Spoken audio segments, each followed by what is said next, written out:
On avait parlé des différents stades d'âge à la maternelle.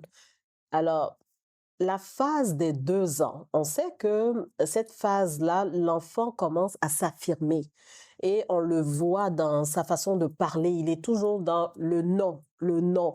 Et le parent pense que l'enfant s'oppose à lui. Alors que vous, vous êtes des experts et on le sait, c'est juste que l'enfant, il veut prendre sa place. Il commence à s'affirmer. Donc, comment on peut aider l'enfant dans cette phase de son développement qui n'est pas toujours facile pour le parent?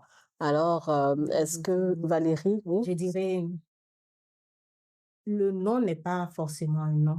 Mhm, Le non peut dire plusieurs choses à la fois. mhm, Ça peut dire un oui, mais ça peut aussi dire un non. mhm, Mais il ne faut pas tout prendre à cœur ou se sentir vexé quand mhm, l'enfant dit non à tout et le laisser faire ses choix. On l'aide à faire ses choix-là, mais on ne lui impose pas nos choix et notre façon de voir les choses. mhm. Parce que c'est un être à part entière. C'est ça. Et Delphine, je vais aller un peu dans le même sens que Valérie.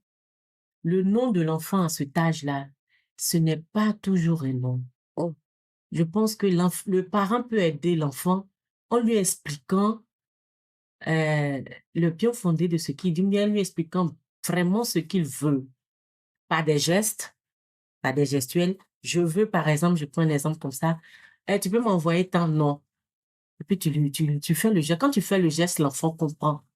Donc, à cet âge-là, l'enfant aussi, il commence, comme elle a dit, à être zen, une personne entière. mhm, Donc, lui aussi commence à affirmer son autorité. Il veut dire mhm, que je suis là. Je ne dois pas toujours dire, papa doit pas toujours me dire ce que je dois faire. Maman doit pas toujours. Donc, le non n'est vraiment pas un non. mhm. C'est un oui caché, un oui voilé. Il faut amener l'enfant aussi à comprendre le bien fondé de ce que tu veux ou bien les conséquences de l'acte qu'il veut Mhm. poser. Il comprend. C'est C'est ça. âge, l'enfant comprend déjà ce qu'il veut. OK.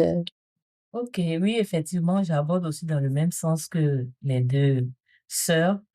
En effet, le nom de l'enfant fait partie de son processus de développement. Mhm, Il faut que le parent soit calme et qu'il accompagne l'enfant. Il faut qu'il puisse chercher à comprendre ce nom-là, qu'est-ce qu'il veut dire en réalité. Il faut qu'il puisse échanger avec l'enfant. Et comme Valérie l'a dit, il ne faut pas imposer le choix à l'enfant parce que l'enfant, il veut s'affirmer. Il a sa personnalité entière. C'est là qu'il est en train de, comment on appelle, développer son caractère à lui. mhm, Il faut l'emmener à comprendre. Et doucement, petit à petit aussi, le parent, il doit pas aussi se laisser manipuler parce que à tout on va dire non, non, non. Mais il faudrait que lui-même il arrive de manière progressive à faire obéir l'enfant. mhm. Voilà. OK.